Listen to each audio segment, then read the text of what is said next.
Hi అండి, hello, నమస్తే, welcome to our channel శివరామదుర్గ కలిగింది. మీకైతే ఇవాళ మార్నింగే అయితే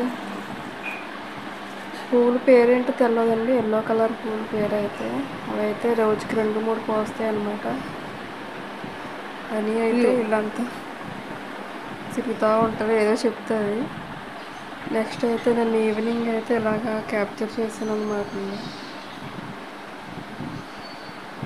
స్కైన్ అయితే ఇకైతే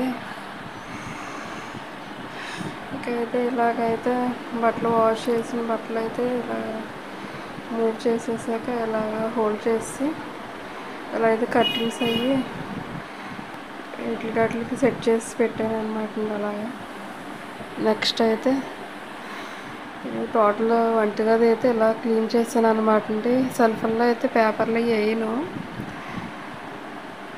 ఎందుకు వాటికి ఎందుకు ఏదో ఒకటి దొరుకుతాయని. ఇకైతే ఇలా సింపుల్గా అయితే క్లీన్ చేసి పెట్టాను అనమాట అండి. నెక్స్ట్ అయితే ఇలా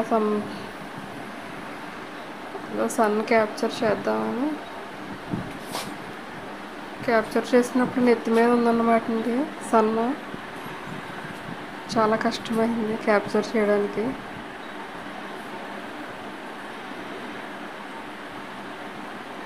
ఇదిగోండికైతే వెల్లుల్లిపాయలు అవి ఇలా ఒలిచేసి ఇలా ఆర్గనైజ్ చేసుకుంటాం అనమాట. వాటికి తీసేసి ఇలా పాయల పరంగా బుట్టలో పెట్టుకుంటాను అనమాట అండి. ఇకైతే కూరగాయలు తీసుకొచ్చారనమాట అండి. ఇలాగైతే చదివేసుకున్నాను బయట అయితే. ఇకైతే వంట అయితే బెండకాయను ఎండ్రాయిలు పులుసు పెట్టాను అనమాట అండి, మామిడికాయ వేసి. ఉల్లిపాయ ముక్కలు ఎండ్రాయిలు వేగాక బెండకాయ ముక్కలు, మామిడికాయ ముక్కలు, టమాటా ముక్కలు మగ్గాక కొంచెం ఎల్లుల్లిపాయ, ధనియాలు చెరగొట్టు వేసుకున్నాక కొంచెం వాటర్ వేసి పులుసు మరిగింది అనే టైంకి దించేసుకోవడమే అన్నమాట అండి. ఇదిగోండి ఇలా ఎండుమిర్చి కూడా ఇలా ఆర్గనైజ్ చేసుకున్నాను అనమాట, తొడుగులు తీసేసి. ఇకైతే అదేనండి ఇవాళ వ్లాగ్ అయితే. ఉంటానండి, నమస్తే.